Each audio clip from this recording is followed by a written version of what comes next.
Hey everyone, welcome to LeetCode 260, single number 3. So we'll be given an array of integers in which all numbers appear twice except two numbers that appear only once. We have to find these two numbers and return them. For example, in this particular array, the numbers that appear only once are 3 and 5. So we have to return these from the function. This does not seem like a hard thing to do. We could sort the array and compare the adjacent elements, or maybe we could use a hash map to count the number of times an element occurs. But the constraints given to us state that we have to come up with an algorithm which runs in linear time and uses only constant extra space. Sorting runs in big O of n log n time, and using a hash map would require big O of n extra space. So we have to come up with another approach. This is where bit manipulation comes in. Let's take another example. The unique numbers here are 5 and 3, and let us write down the binary representation of each of these numbers. All of these numbers fit in 4 bits, so for the sake of simplicity, I'll just write down 4 bits here. All the remaining bits will be 0. Now let us compute the bitwise XOR of the entire array. The XOR operator gives us 1 if both the input bits are different, and it gives us a 0 if both the input bits are the same. When we compute the bitwise XOR of the entire array by performing XOR of the numbers one by one, in the final answer, the last bit of the XOR will represent the XOR of the last bits of all the numbers. Similarly, the second last bit of the XOR will represent the XOR of all the second last bits of all the numbers in the array. And similarly, we get the second and the first bit. Like I said, the XOR of 2 bits is 1 if the 2 bits are different and 0 if the 2 bits are the same. So for multiple bits, if we have an even number of ones like we do here, the XOR is 0. But if the number of ones is odd like we have in the second place, then the XOR is 1. What we'll do now is that we'll choose any set bit from the XOR of the entire array that we have just computed. We can select any set bit and there is guaranteed to be a set bit. We'll never get the XOR output as all zeros. First, let's see why it is guaranteed that we'll have a 1 bit in the XOR.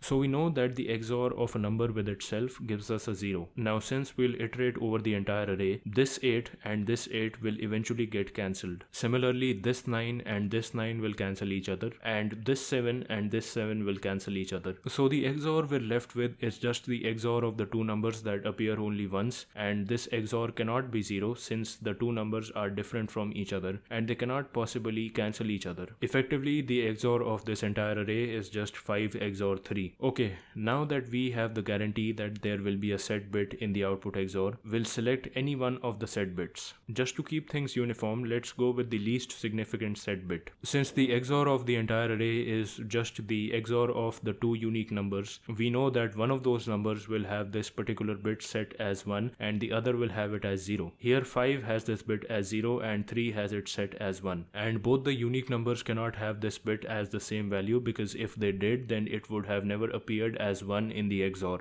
Now we'll try to use this bit to get the numbers. Let's divide the array into two groups, group 0 and group 1. Group 0 contains all the numbers which have this bit as 0, and group 1 contains all the numbers which have this bit set to 1. Note that I am making these groups just for explanation. In the code, we'll do all of this within constant extra space. Great. Now if we observe, we see that all the numbers in group 0 appear twice except one number, which is 5, and similarly all the numbers in group 1 appear twice except 3. For both groups, we just have to find the number that appears only once in that group and we are done. We'll have the answer, which is 5 and 3. You may have already done this in LeetCode 136, which is single number. So we just simply take the XOR of all the elements in group 0. The elements appearing twice will cancel each other and we'll be left with the unique element. In group 0, on taking the XOR, 8 and 8 cancel each other and 9 and 9 cancel each other, and we're left with only 5. And we do the same thing with group 1. The 7s will cancel each other and we'll be left with the 3. We can just return x0 and x1 in the answer.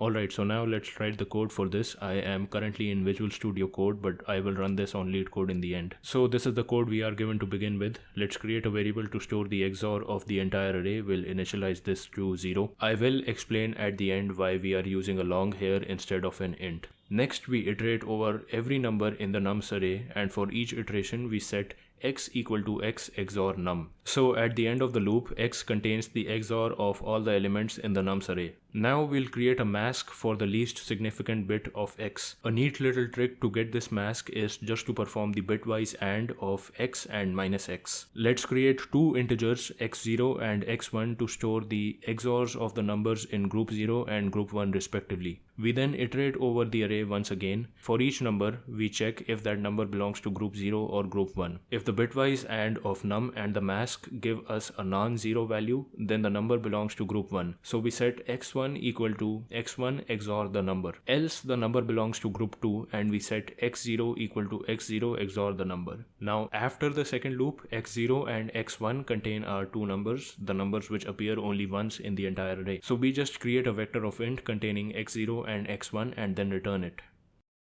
Okay, now why did we use a long here? If we look at the constraints given in the problem, we see that the numbers can go as low as minus 2 raised to 31. While computing the mask, we use minus x. If x is negative 2 raised to 31, then minus x will not fit in the integer data type. So we use the long data type. Alright guys, let's now run this code. I'll copy it and paste it into LeetCode. That's good. Now let's submit it. Great, we have a successful submission. Finally, let's do a time complexity and a space complexity analysis. We have one loop here that runs over the entire array, that's big O of n, and we have another loop here that runs over the entire array, so that's another big O of n. In total, we have big O of n plus big O of n, which is just big O of n. As for auxiliary space, that would just be a constant big O of 1. Alright guys, thank you for watching. Please hit that subscribe button. It would really help me out a lot. Like this video if you found it helpful and feel free to leave your feedback in the comments. I'll see you next time.